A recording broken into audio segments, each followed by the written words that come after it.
no Republican has won the White House without winning North Carolina since Eisenhower back in 1956. For President Trump to win the state again this year, it's going to come down to turnout today. And Scott Cohn is in one of the places where he needs to get that vote out, where the polls have just opened. Scott.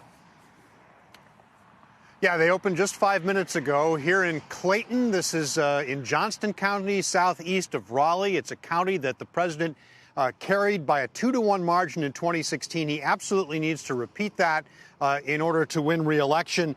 And he needs to boost the turnout here considerably, because the majority of the state's 7.4 million registered voters have already voted. Of those roughly 4.6 million people, according to the State Board of Elections, 37% of the ballots that have come in are from Democrats, 30% independents, leaving 32% Republicans. And with polls showing that those early voters generally favor Joe Biden, President Trump really needs to turn out the 3.25 million registered voters yet.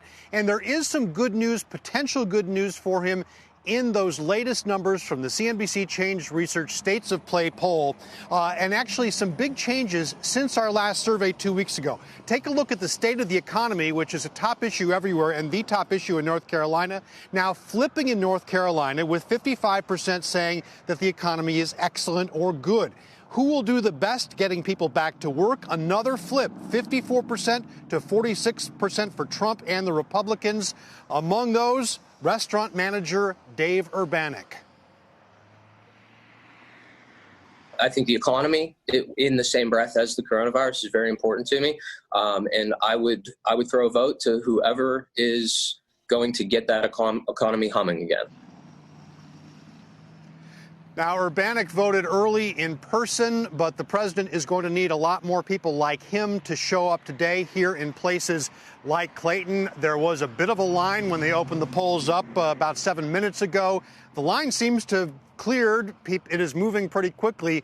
Not sure what that says about turnout for the state. We'll be looking at both these Republican-leaning precincts and Democratic-leaning precincts throughout the day and leading up to election night tonight. Andrew?